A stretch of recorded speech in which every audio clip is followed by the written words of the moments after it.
You felt it, haven't you? That moment when the world cracked open, your awakening flooding you with light, truth, and a sense of something vast beyond the ordinary. But now you're weary, people who once felt like home now exhaust you, their chatter feels shallow, their presence heavy. You wonder, is something wrong with me? Am I becoming cold, distant, or just broken?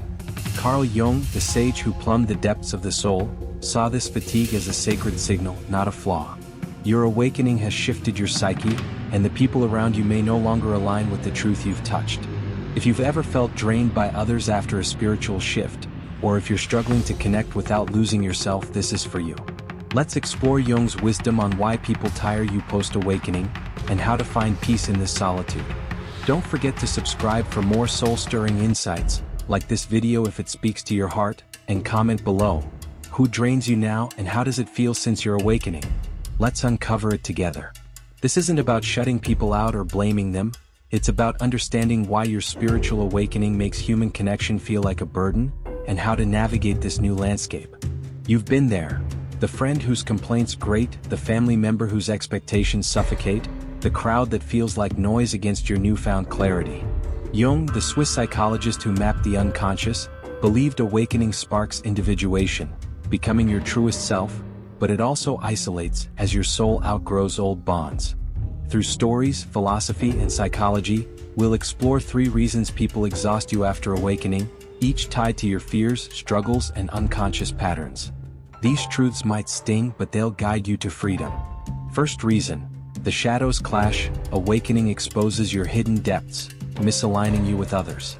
Meet Arjun, a man in his 30s who felt a spiritual awakening during a retreat. The world seemed alive, his heart open to cosmic truths. But back home, his friends' endless debates and gossip drain him. He feels guilty for pulling away, fearing he's become aloof. Jung's concept of the shadow, the repressed parts of yourself like anger, fear, or shame, explains this. Awakening brings your shadow into focus. You see your depths, doubts, desires, truths, while others stay blind to theirs. Their denial clashes with your clarity, exhausting you. Psychologically, this is differentiation. Awakening heightens self-awareness, making you sensitive to others' unconsciousness, as studies on spiritual growth show. Arjun's fatigue comes from friends who avoid their shadows, projecting their fears onto him. The twist? It's not their fault, it's Arjun's awakening making him a mirror they can't face. Plato's allegory of the cave fits. Arjun's left the cave of illusion, but his friends remain, their shadows clashing with his light. Vivid analogy. Arjun's soul is a clear lake, their words rippling mud, clouding his peace. Uncomfortable truth. You're not tired of people, you're tired of their unacknowledged shadows. Challenge to convention. Society says stay connected, but what if some bonds drain your awakened soul? Historical echo. Medieval mystics, studied by Jung, often retreated from society after visions, overwhelmed by others' blindness. Arjun limits time with shallow friends, finding solace in solitude, aligning with his truth. Second reason, the anima/animus divide. Awakening shifts your inner balance, making others feel foreign. Arjun notices a change. He craves introspection, creativity, his feminine anima, over the ambition and logic, his masculine animus, that once defined him. But his colleagues, driven by competition, feel like strangers, their hustle jarring his calm. Jung's anima/animus, the inner feminine and masculine, says awakening rebalances these energies, making you whole but alienating you from those stuck in one mode. Arjun's shift to intuition clashes with their aggression, draining him. Psychologically, this is integration.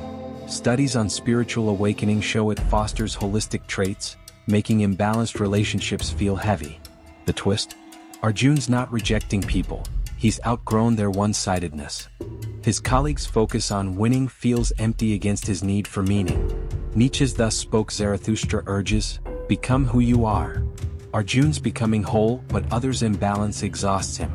Vivid language. He's a tree, roots deep in soulful earth, branches reaching for purpose. Their shallow roots sap his strength. Uncomfortable truth. Awakening doesn't make you cold, it makes you incompatible with those who haven't integrated their own depths. Challenge. We're taught to fit in, but what if your awakened self needs space to grow? Historical nod. Renaissance thinkers like Ficino, admired by Jung, balanced reason and mysticism, often isolating from rigid peers. Arjun joins a meditation group, finding connection with those who share his balance, easing his fatigue. Third reason, the call to individuation. Awakening pulls you towards solitude, not society. As Arjun leans into his awakening, he feels a pull to be alone, to reflect, to create. Social gatherings feel like noise even with those he loves. Jung's individuation, the journey to your truest self, says awakening prioritizes inner growth over external bonds. People drain you because your soul is recalibrating, seeking authenticity over approval. Arjun's fear of isolation keeps him in draining spaces, but his awakening demands solitude. Psychologically, this is self-actualization. Studies show spiritual growth often leads to temporary isolation, as you align with your core. The twist? Arjun's fatigue isn't rejection, it's his soul craving space to become. Bonhoeffer's Letters and Papers from Prison speaks of worldly holiness, finding the divine in solitude, not crowds.